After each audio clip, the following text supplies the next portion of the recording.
Bonjour Nemo. Bonjour Florence, bonjour à tous. Et oui, 1 an après le début de la pandémie en Europe, si les concerts étaient compatibles avec le virus Covid-19, c'est ce qui s'est passé donc à Barcelone ce samedi. Des organisateurs qui ont réalisé donc un test grandeur nature, une sorte d'expérience clinique qui a réuni, attention, 5000 personnes pour retrouver la vie d'avant, le temps d'une soirée. En toute honnêteté, c'était incroyable. Nous nous sommes sentis en sécurité tout le temps. Nous avons pu être au premier rang, ce qui nous avait beaucoup manqué. On attendait vraiment le retour des concerts. Voilà, ça c'était Juan, un des grands fans, un des participants de ce concert samedi à Barcelone. Des images qu'on n'avait plus vues depuis plus d'1 an. Une foule en délire, chantante, dansante, transpirante au rythme des tubes du groupe de rock Love of Lesbian. Et pour ouvrir le bal, le groupe a interprété l'un de ses plus gros succès au titre évocateur. Florence, Nadie por las calles. Je ne connais pas votre niveau d'espagnol. Il est 0, en dessous de 0. Eh bien, ça veut être tout simplement dire pas du tout fluente. Personne dans les rues.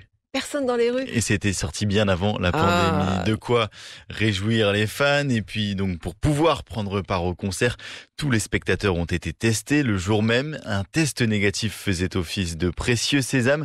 Une fois à l'intérieur, masque FFP2 obligatoire pour tous, fourni avec le billet du concert.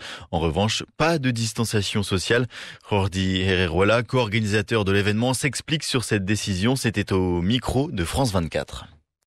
Comme les tests des participants sont négatifs, nous pouvons créer une bulle sanitaire dans laquelle les infections ne sont pas possibles. On pouvait donc accueillir 5000 personnes à l'intérieur du Paolo San Jordi sans avoir à imposer de distanciation sociale.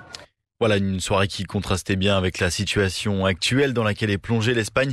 En ce moment, Florence, les habitants sont limités à des rassemblements de seulement 4 personnes dans des espaces fermés. Un contexte pas très rassurant pour Anna, également habituée des salles de concert avant la pandémie, qui s'est finalement très vite mise dans l'ambiance. Au début, j'étais très nerveuse parce que j'avais peur d'être avec autant de monde. Il fallait faire le test et tout ça. Mais à chaque instant, je me suis sentie en sécurité. Les organisateurs ont fait un excellent travail.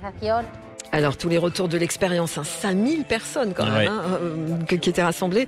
Donc, les retours semblent positifs et les organisateurs n'attendent qu'une chose, évidemment, que les tests Covid d'après, réalisés donc après le concert, ne le soient pas positifs. Non, ne soient pas positifs. Et l'ensemble des spectateurs seront suivis sur une durée de 14 jours. Les organisateurs le promettent, ils signaleront les cas positifs détectés. Ils n'en sont d'ailleurs pas à leur coup d'essai. Un concert de 500 personnes avait eu lieu en décembre dernier et l'expérience avait été concluante puisqu'aucun des participants n'avaient été testés positifs dans les jours qui ont suivi. La bonne formule a peut-être été trouvée, alors de quoi fonder des espoirs pour les événements musicaux, culturels et sportifs. Florence, réponse dans les mois à venir. Alors moi j'ai une question. Allez-y. Est-ce que le prix du test est compris dans le prix du billet de musique ? Et le masque était fourni avec l'achat du billet. Si le test était positif, le billet était remboursé aux spectateurs. C'est vachement bien ça. Ils ont tout prévu. Ils ont tout prévu. Nemo en piste pour le choix de la rédaction. 5000 personnes donc en concert à Barcelone, c'est cet samedi soir, à retrouver sur medianews.com.